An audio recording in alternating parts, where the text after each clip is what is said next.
Thank you, my dear Mohammed. Assalamu alaikum. I'm I cannot hear you, Hinde. okay. Do you hear me now? Is it okay? Yes, we can hear you now very well. Thank you. Assalamu alaikum. I'm very pleased to be here with you. And thanks, Mohammed, for making this possible, even virtually. I am Hinde Iraqi from Morocco, and today I'm going to present you and to share with you insights from Morocco, where diabetes care is still facing challenges.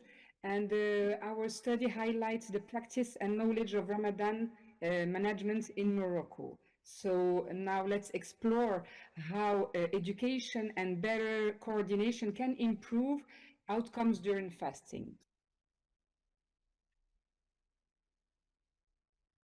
Okay, so in 2021, more than 150 million Muslims worldwide were living with diabetes. And we know that fasting during Ramadan presents everywhere major challenges for diabetes management. So our objective was to, in our study, was to assess knowledge and practice of healthcare professionals and for the management of diabetes care during Ramadan, and also to identify gaps and priorities for future education and protocol developments tailored to Morocco. So we conducted a descriptive and analytical cross-sectional study. We had many participants, GPs and other specialists, and we had included physicians by agreeing to participate through a code. And we had 20 items in the data collected via online questionnaire about socio-demographic and also knowledge and practical attitude. We asked them to speak about the last patient they had. And data analysis was performed using Jamovi software. Okay. So as you can see here, we had a total of 173 professionals that has participated. We had a diversity illustrated by multidisciplinary reality of diabetes care in Morocco. And we had especially specialists, endocrinologists, and also GPs, practitioners. As you see, more than 50% of them participate in the study. And you can see that participants came especially from public hospitals, private practice, and also the military sectors. And the distribution reflects the mixed and the heterogeneity of healthcare landscape in Morocco. So then we can see that general practitioners are from public hospitals, from the cornerstone of healthcare system now in Morocco. And of course, endocrinologists are always mainly involved in specialist care and advanced therapeutic education. And if we compare with this article from Singapore, they had the same distribution, and they also emphasize that the structured education is very important through Ramadan for participants. Here you can see that the distribution of professional care in specialized training is half-half. So we still have a lot of work tasks to do more education for doctors.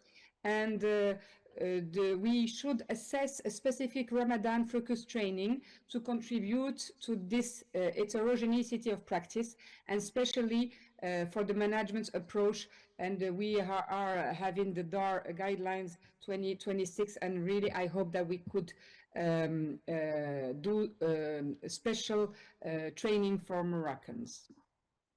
Now here you can see that the people, the doctors or the healthcare professionals do follow the guidelines for 57%, and we still have doctors who rely only on their personal clinical judgment. So we have, as I said, many tasks to do.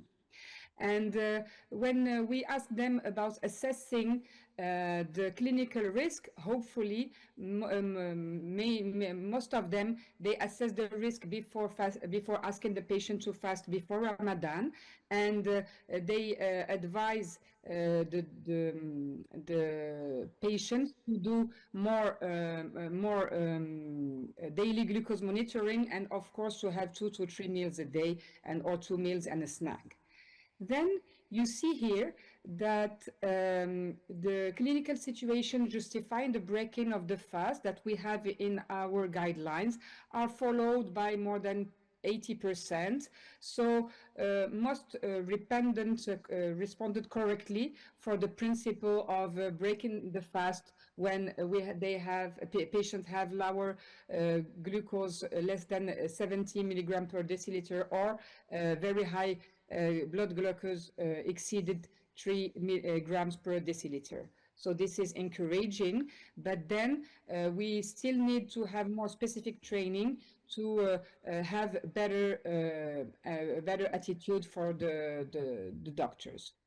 And if you want to compare our study, our results here with the other studies already done, then we can see that we have more than 63% of the participants in this study relies on their personal clinical practice. So then it's important to rely on clinical guidelines. And I think in Morocco, because we did a lot of Zoom, a lot of education, we try to do it every year with the DAR Francophone, and even with our societies. Then we have more participants, less participants that were relying only in their personal clinical experience. So that was a good insight for us.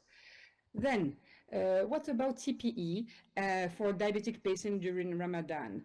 I think this is clear, and with most of the doctors, they think it is important. We did not ask them how they did it, because but at least we have nearly 90% of them that are doing therapeutical education, and we still have a few that should be convinced. And if we compare with the study with my friend Hinde from Tunisia, and she published the interest of TPE in type 2 diabetics observing fasting during Ramadan. And in her study, then of course, when they had a therapeutic education, then they had less complications, and also the doctor was more convinced to do it.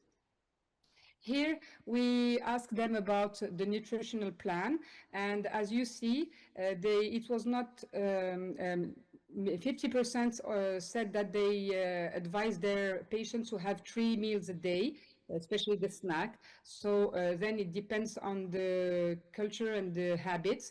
But what is very important is that they mainly advise their patients to monitor more, and also to consult the specialist or the doctor for diabetology before Ramadan. So the IDF DAR practice guidelines is supporting this approach and recommending the Ramadan nutritional plan, which is important, and to have suhoor, iftar, and even a snack to prevent metabolic imbalance. I wanted to ask them about dates, because 10 years ago, most of our patients were saying that they have 5 to 7 dates according to our cultural and nutritional adaptation. And then I was happy to have only 1 to 3, because we have very big dates. It's called Majhoul. And then if you compare them to the small one, it's not possible to have 5 or even 3. So then the intake for patients with diabetes for dates is now is better than 10 years ago. And I was asking we ask also the doctors about adjustment during Ramadan, and of course it's important to say that they adjust sulfonylurea and insulin, And for the others, I don't know how they do, but we still have 13% who are adjusting metformin. Maybe it's they don't understand the dose. It was only how they could do it. And the DPP-4 inhibitors, as you know, it is not mandatory, and we can have many studies and many advices for and consensus for type 2 where the adjustment is very easy to know. And this is one of the studies which is a cross-sectional descriptive study, which was also done among general practitioners. And in this study, they said that almost 40% responded incorrectly to the questionnaire. We didn't use the same one, but anyway, it's they had that more than 80% that they responded in agreement regarding alteration in medication timing. So it's also important to compare our studies and also to say that we at least it was the responses were almost good. So then we have the last patient seen in consultation. They had more female than male, and they were mainly GPs, so they had more type 2. And to be honest, in Morocco, we are having less type 1 diabetes patients who are fasting. It's more easy for us to convince them, and then we also have some, but not much. So the patients for type 2 were on insulin for 27%, so that and GLP-1 receptor agonist for only 7.5%. This would reflect the GPs and the type of patient they could have, and of course, mainly of them they have oral antidiabetics. I was surprised to see that most of the patients were well controlled with an A1C of 6.5 to 7.5% for the last 3 months. And then this could fit with the way the results after, because then we have here the emphasis of the importance of glycemic control assessments prior to Ramadan, and they were lucky with the last patient. Their patients has less cardiovascular complication and has just no kidney involvement, or for 75%, and this this is important for the individualized risk assessment, but that was just published in for our DAR guidelines.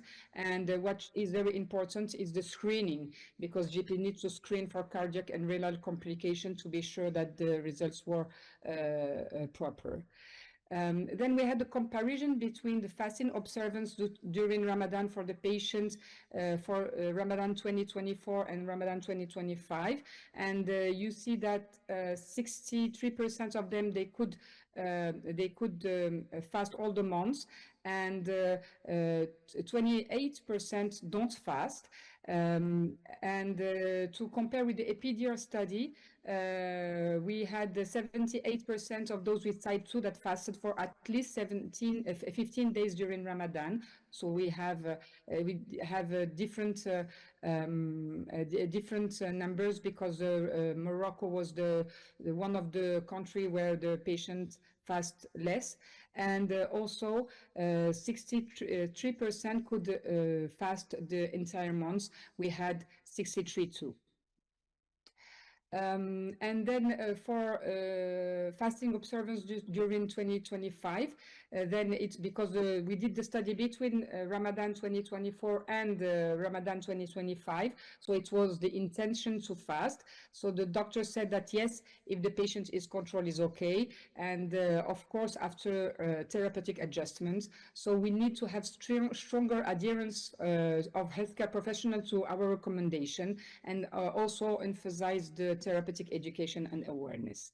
So then, before concluding, I would like to ask the question, and why our DAR guidelines matter in Morocco, especially because we have developed it by Muslim majority countries, including Moroccans, and it was validated by international entities and especially culturally adapted with emphasis on religious permissivity, and the risk is clearly defined, and especially where we have the toolkit in Arabic, in French, in English, especially the Arabic one, and the French is applicable in Morocco setting. So this is very important for us. And Professor Schwartz said we had to do education, education, education. The conclusion is the same. Moroccan healthcare professionals are committed to support people with diabetes during Ramadan. That is the main conclusion of our studies. And we need to standardize education and risk-based care from IDF-DAR guidelines and key to reduce avoidable complications. And thank you very much.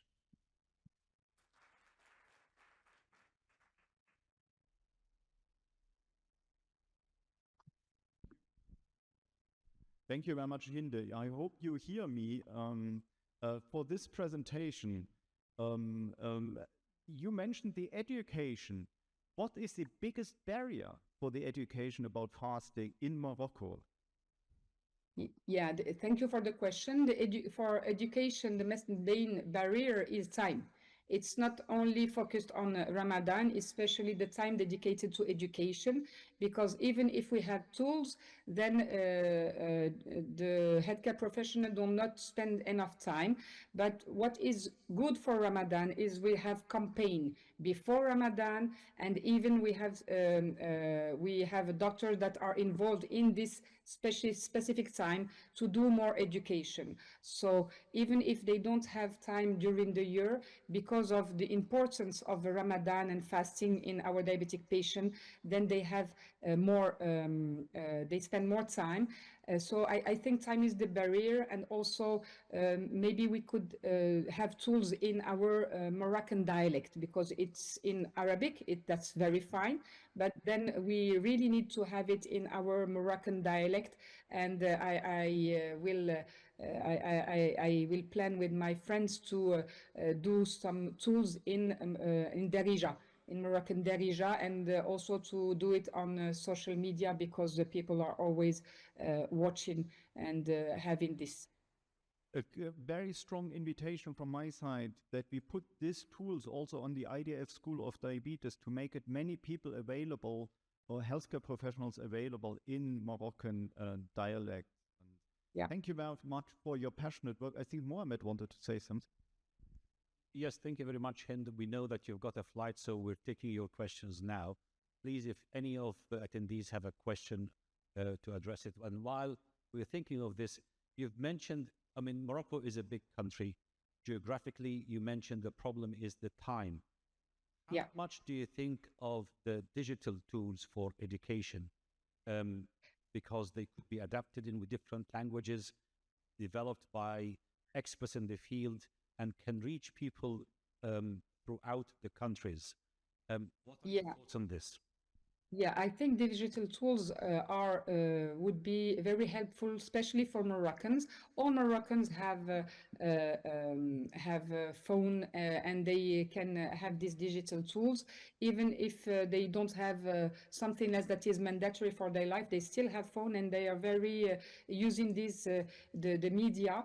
But in Morocco, these patients we are looking for, especially those who are not very educated, they need to have easy tools, not very not with a lot of words, but they need also to have small videos or small podcast in our Moroccan dialect, because till now Moroccans are listening to radio a lot, and they trust the radio and also the social media. So we need to take this in attention. And of course, I would be very happy to work for this kind of tool, because it would be helpful for mainly a lot of them.